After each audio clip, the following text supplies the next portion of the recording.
Bismillah, Assalamualaikum warahmatullahi wabarakatuh. Alhamdulillah wassalatu wassalamu ala rasulillah. UAS telah menuduh Wahabi. Dan beginilah tanggapan Ustadz Firanda. Mari kita simak videonya sampai selesai. Bagaimana Syekh Muhammad Wahab mengatakan kami tidak pernah mengkafirkan yang berkaitan dengan masalah 4 rukun, masalah solat, masalah zakat, puasa, haji. Kalau ada yang meninggalkan solat tidak dia kafirkan. Karena ini masih masalah khilafiyah di kalangan para ulama. Yang kami kafirkan hanyalah yang berkaitan dengan syahadatain. Kalau orang terjerumus dalam kesyirikan. Itu pun beliau mengatakan kami menjelaskan tentang masalah ini syirik, ini kekufuran. Adapun memvonis itu masalah lain. Makanya beliau dalam pernyataan mengatakan bagaimana kami mengkafirkan orang-orang sementara ada orang yang beribadah di kuburan Ahmad Al-Badawi tidak kami kafirkan karena dia tidak tahu. Bagaimana kemudian kami dituduh mengkafirkan orang-orang?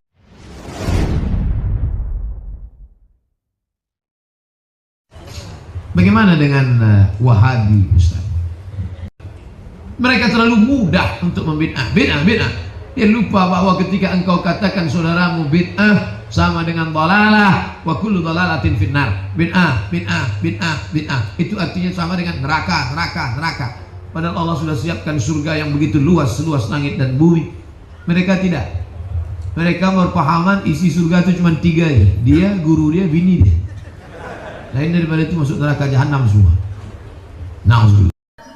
Baik, banyak orang saudara-saudara kita menuduh kita dengan Wahabi ya. Maka mungkin mereka tidak tahu siapa Syekh Muhammad bin Abdul Wahab rahimahullahu taala. Apalagi banyak orang-orang Syiah yang menyebarkan isu bahwasanya Wahabi mengkafirkan kaum muslimin, Wahabi ya suka menumpahkan darah kaum muslimin ya, dan macam-macam tuduhan. Wahabi mengharamkan ziarah kubur, Wahabi mengharamkan salawat kepada Nabi sallallahu alaihi wasallam, tuduhan yang dihembuskan. Kemudian tuduhan-tuduhan tersebut disambut oleh sebagian saudara-saudara kita.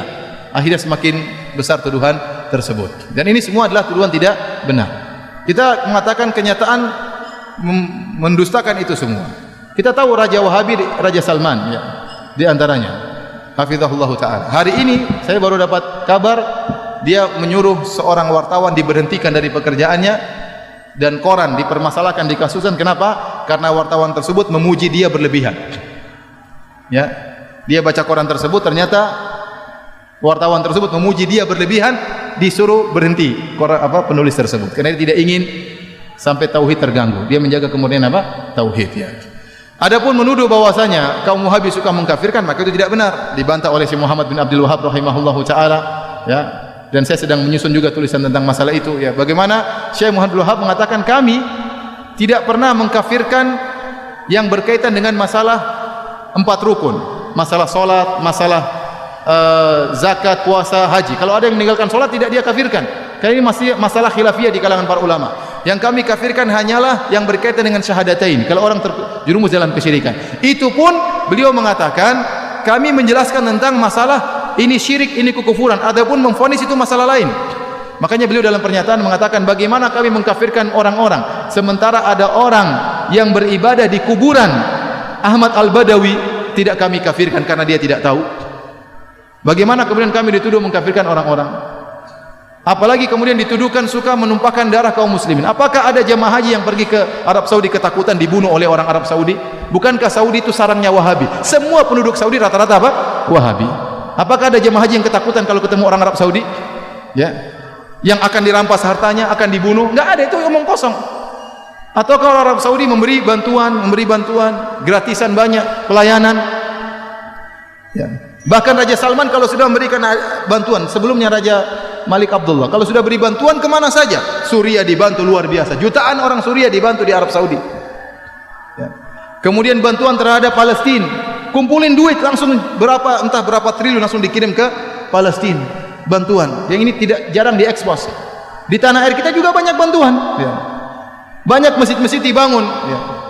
Sering yang membangun masjid tidak tanya-tanya apakah masjidnya itu orangnya tahlilan atau tidak ada pertanyaan, pokoknya butuh masjid bangun. Betapa banyak orang bangun masjid, tidak ditanya mauludan atau tahlilan, tidak, bangun masjid. Betapa banyak pondok-pondok dibantu ya. Kemudian juga ya Suriah, Yaman dibantu. Secara madhab kalau kita bicara akidah ada perbedaan ya. Kita tahu Yaman bukan Wahabi, Kita tahu Suriah bukan juga Wahabi, Palestina juga bukan Wahabi, tapi dibantu sama raja-raja Wahabi. Kemanusiaan mereka tinggi. Maka maksud saya, seorang jangan menuduh yang tidak-tidak. Kalau dia menuduh bahwasanya Syekh Muhammad bin Wahab melarang untuk ziarah kubur, tidak benar. Kita suruh ziarah kubur. Yang tidak boleh kalau minta kepada penghuni kubur, ya. Dilarang bersolawat. Saya bilang kita tiap hari bersolawat. Allahumma sholli ala Muhammad sallallahu alaihi wasallam. Berulang-ulang dalam ceramah kita bersolawat, ya. Yang dilarang mungkin solawat yang mengandung mana-mana kesyirikan, itu yang dilarang. Adapun kalau solawat yang sunnah silakan, ya. Oleh karenanya seorang berhati-hati tatkala memberi tuduhan yang tidak-tidak, ya, karena termakan dengan provokasi sebagian orang. Kalau dia nuduh Syekh Muhammad bin Wahab dengan tuduhan yang tidak-tidak, ingat dia akan disidang oleh Allah pada hari kiamat. Kita kalau nuduh orang tidak benar, kita akan disidang berhadapan dengan Syekh Muhammad bin Abdul Wahab, dan hati-hati jangan-jangan pahala kita diambil oleh beliau seluruhnya. Karena kita tuduh dia dengan tuduhan yang tidak-tidak. Ya, ini bahaya, hati-hati. Maka seorang tatkala berbicara hendaknya dia berfikir sebelum mengucapkan apa yang dia ucapkan. Dan saya katakan bahwasanya kita bersabar kalau dituduh yang tidak-tidak, yang penting kita menjalankan sunnah. Dan ingat, kita tidak ada yang mengkultuskan Syekh Muhammad bin Abdul Wahab. Syekh Muhammad bin Abdul Wahab rahimahullah hanyalah seorang ulama yang bermadzhab Hambali. Jadi bisa salah bisa benar. Kalau salah kita tolak, kalau benar kita ambil. Dia sebagaimana ulama-ulama yang lain, bisa salah bisa benar. Makanya dalam kajian-kajian kita juga hampir tidak pernah kita bilang berkata Wahabi, berkata Muhammad bin Wahab, tidak pernah. Saya yang sampaikan dari apa saya ucapkan. Perkataan Syekh Muhammad bin Wahab tidak ada saya ucapkan, tidak ada saya nukilkan. Ya, hampir tidak pernah. Kita sampaikan perkataan para ulama, perkataan ahli tafsir, siapa saja. Maka jangan kita berbuat zalim terhadap seorang pahlawan seperti Syekh Muhammad bin Wahab. Beliau adalah pahlawan. Dengan jasa beliau berdirilah kerajaan Arab Saudi. Dengan jasa beliau berdirilah kerajaan Arab Saudi. Yang sekarang kita bisa merasakan kenikmatan adanya kerajaan Arab Saudi, ya. Adanya ketentraman, adanya keamanan, adanya ibadah yang tentram di sana. Bagaimana bantuan kerajaan Arab Saudi kepada negara-negara Islam, itu salah satu jasanya Syekh Muhammad bin Abdul Wahab rahimahullahu taala. Jadi saya sering sampaikan, Syekh Muhammad bin Wahab itu di Saudi seperti tuanku Imam Bonjol di tanah air kita, seperti Pangeran Diponegoro di tanah air kita. Maka mereka cinta kepada pahlawan mereka, wajar. Kalau mereka cinta, mereka pelajari buku-bukunya, tapi mereka tidak fanatik. Kalau salah dibilang salah. Wallahu a'lam bishawab.